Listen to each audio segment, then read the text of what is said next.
This is part 2 of the Belarus. Clutch has been good. I think it burnt off all the oil. I smelled it a little bit, but it hasn't slipped once.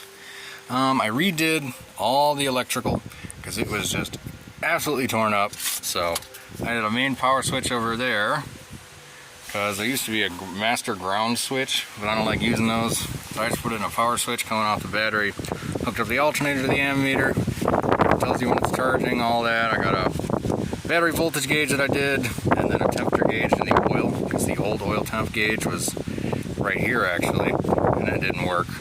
Couldn't get it to work. I don't know if the sensor was dead or the gauge, but you know, it was in Cyrillic, Russian, so we got regular temperature, and then oil pressure works, the battery voltage. The only thing I needed to do is get a cable for the tachometer, which comes off the injection pump right here. And that actually snapped. The inside of the cable snapped off within the sheath, so it's not salvageable. I just got to get a new one. I'm pretty sure they're fairly common and just stuck in there. But I think they're fairly common. I could probably get one at the tractor parts place. And we got the brush hog on the back. Got this thing for a steal, $300. It was broken at the slip clutch. So I just did the old farmer special booger weld, and she held up.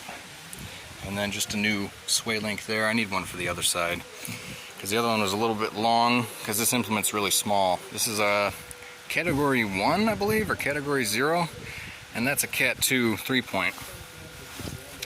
But it just tears stuff up. So it works really well. No complaints, doesn't overheat. I did add some lights to the front for when we're out at night. Lights on the back as well. Everything works really well. Can't complain, especially for the price I got it. And then another interesting thing is these are the original tires. They still got the Cyrillic lettering on them. Let's see if I can find it. Made in USSR right there. So those are from whenever this thing was made, early 80s I would guess. And the bucket's sitting over there in the grass. The quick connect, it's a little bit seized up, so we had to hammer the pins. Yeah, you complaining again. But it's working now. I just gotta work some grease in there or something. And the whole front axle was out of alignment. So the toe was really bad.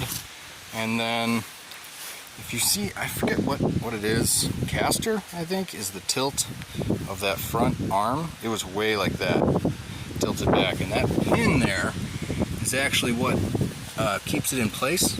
And that was completely, not sheared, but cracked. It had a lot of play in it. So we've been doing a lot to it, but it's been doing really well. Horse ankles. Yeah, horse ankles. But no complaints so far. We'll see if it throws a rod or something stupid. If it does, I'll probably end up fixing it. She's earned her place. I think it's time for a little bit of mowing. Maybe I'll get Morgan out there.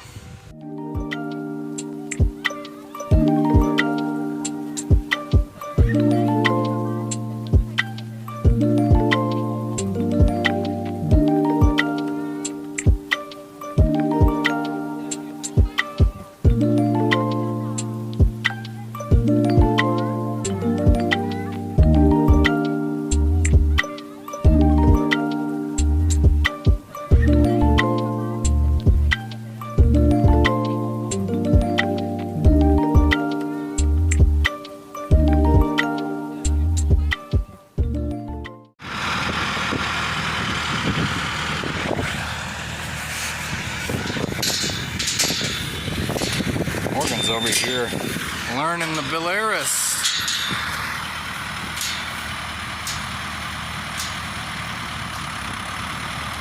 She can drive stick, but you know, it's a little different. She's getting used to it.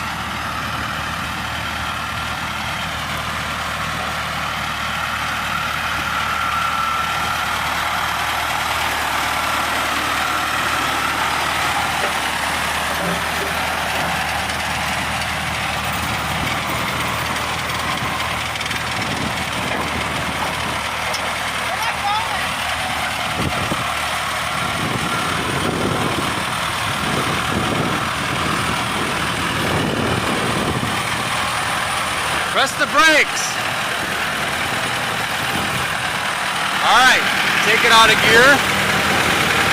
All right, throttle down. There you go. Now flip the electrical switch. Okay. Now take that loader valve and drop the loader to the ground. There you go. Good? Now she's in park basically, so just lower your cutting deck.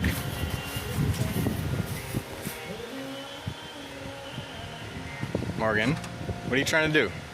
You got to use the middle hydraulic. This one? Oh. There you go. Now she's good.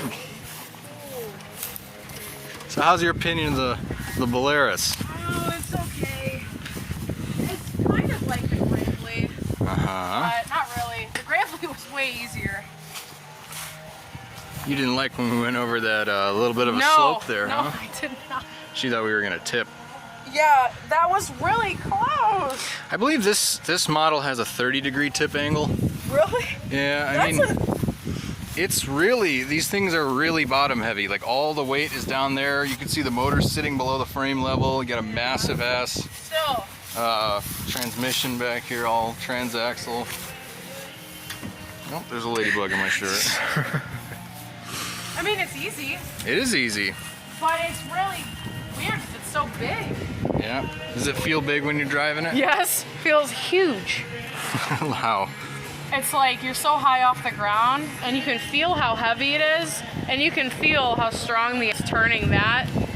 And you can really feel the difference when the PTO kicks in and it's like it's winding up and everything. You definitely know you're driving a massive tractor. Yep. It definitely feels like it. So the temp gauge isn't even hitting 190. Or is that 212? I can't tell if that's 190 or that the line with the dots is 212. I do not know. But she's doing good.